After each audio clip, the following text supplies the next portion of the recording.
नमस्कार. आज आपण प्रश्न पाहणार आहोत. सेन्सेक्स जर उसळला तर बाटा का बरं कोसळला?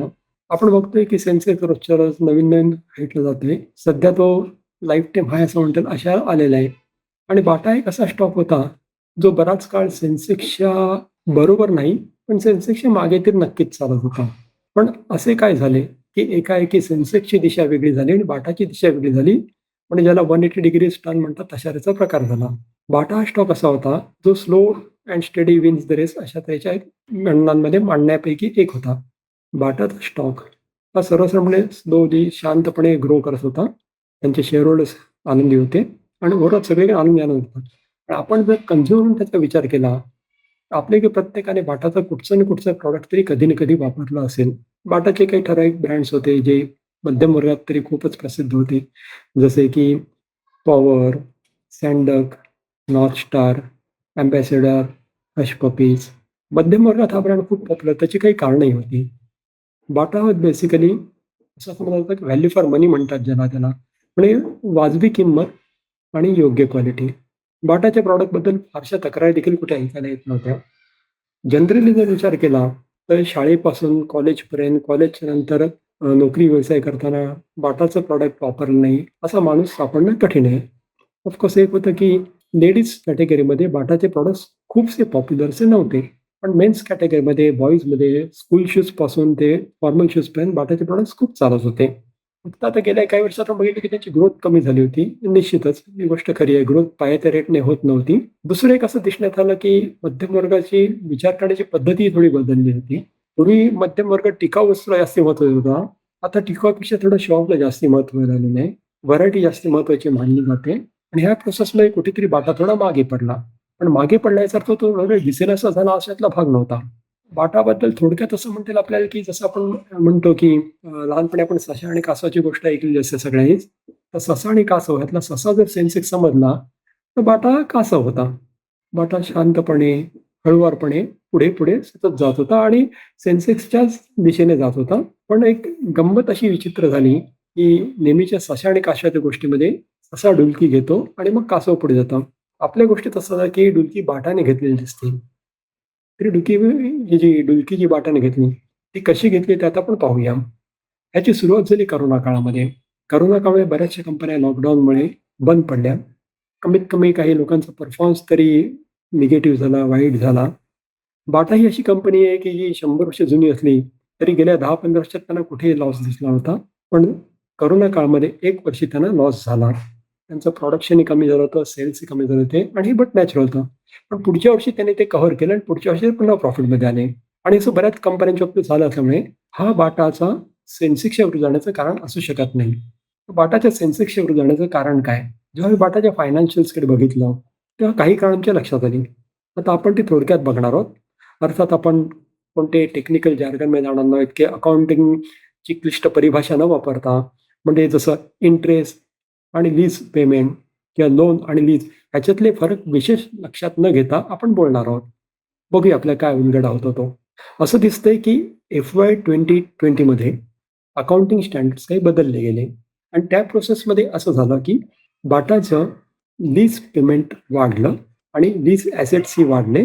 ज्याला त्यांनी ॲक्चुअली जर आता तुम्ही शेजारच्या चार्टमध्ये बॅलन्स शीटकडे बघाल तर तुम्हाला दिसेल की फिक्स ॲसेट साइडला वाढ झालेली आहे आणि बॉरोइंग साइडला देखील वाढ झालेली आहे. बॉरोइंग साइडला वाढ झाली आहे ₹1249 कोटी आणि कॉरस्पॉन्डिंग वाढ फिक्स ॲसेट साइडला झालेली आहे. आता ह्याच्यात प्राइम ऑफिसचं काहीच चुकीचं नाही, योग्यच आहे म्हणजे. फक्त याचा फरक कुठे पडला पण फरक आला याच्यात P&Lमध्ये इम्पॅक्टमध्ये. ह्याच्यापूर्वी जर बघितलं गेलं तर बाटाचं इंटरेस्ट पेमेंट होतं, ते अतिशय कमी होतं.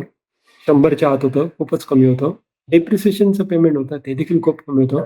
पण दोन्ही मिळून साधारण 100 कोटी बाटाचा खर्च प्रॉफिट अँड लॉसला होत होता. पण ह्या वर्षापासून लीजच्या पेमेंटमुळे जे त्याने इंटरेस्ट पेमेंट दाखवलेले आहे ते आणि डेप्रिसिएशन ह्या 2 गोष्टींमुळे त्यांच्या खर्चामध्ये साधारण दरवर्षी 300 कोटीचा फरक पडला.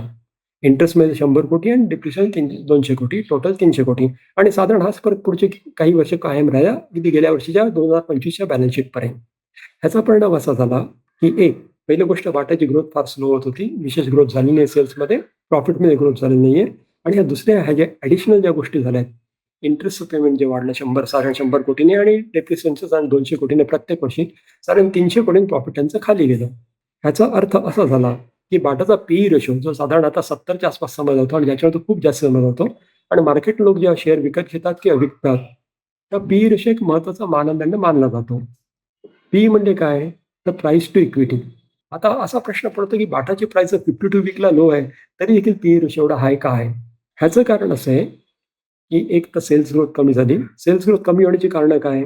तर लोकांच्या आवडी बदलल्या. मगाशी जसं आपण बोललो, की मिडल क्लास जो थोडासा स्नॉबिश झाला. म्हणजे पूर्वी जे टिकाऊपणाला जे महत्त्व दिलं जात होतं, त्याच्याऐवजी शोला जास्ती महत्त्व दिलं जात गेलं.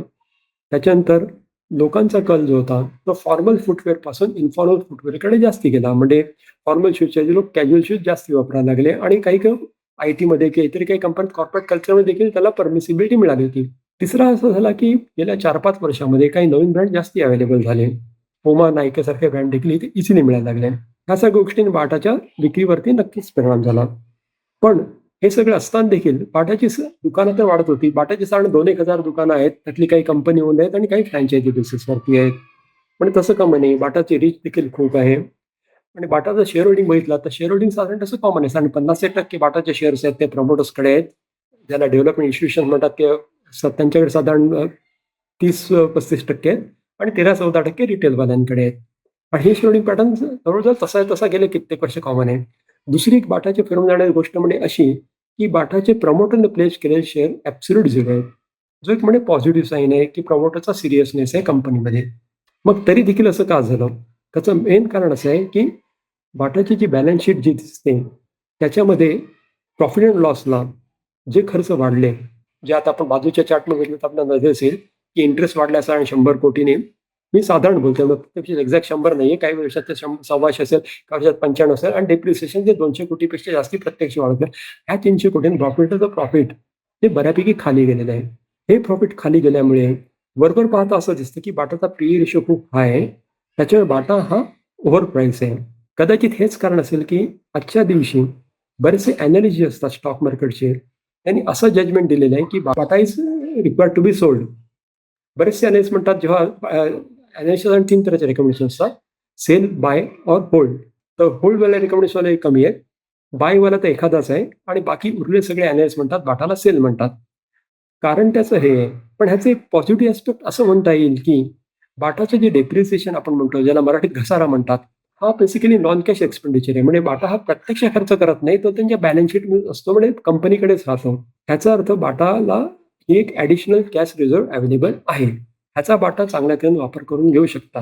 ह्याच्यानंतर बाटाने जर खरोखर चांगल्या तऱ्हेने प्रयत्न केले आणि त्यांची सेल्स ग्रोथ वाढवली, त्याच्यासाठी त्यांना प्रयत्न तर निश्चितच करावा लागतो. आणि दुसरं जसं आपण मगाशी बोललो, की बाटाचा विमेन कॅटेगरीतला सेल वाढवण्यासाठी भरपूर स्कोप आहे. वर्किंग विमेन म्हणा, स्टडिंग विमेन म्हणा की हाउसवाईफ, ह्या सगळ्यांमध्ये बाटाने जर जास्ती फोकस केला, तर बाटाचा सेल देखील जास्ती वाढू शकेल आणि बाटा जुनं गतवैभव जे म्हणतात, ते पुन्हा प्राप्त करून घेऊ शकेल. आणि बाटा हा ब्रँड आपल्या सगळ्यांचा परिचयाचा असल्यामुळे बरेचसे लोक तर बाटा भारतीय ब्रँड समजतात. जरी कंपनी बाटा भारतात 1930 साली आली असली, तरी त्याचा ओरिजिन आहे झेकोस्लोवाकियामध्ये आणि ही परदेशी कंपनी आहे. ती परदेशी कंपनी देखील आपल्या घरातली वाटते. त्या घरातली कंपनीने पुढे ग्रोथ करावी, पुढे प्रोग्रेस करावी, असं आपल्या सगळ्यांना वाटतं. तुम्हाला काय वाटतं? ते कमेंट्समध्ये नक्की कळवा. धन्यवाद.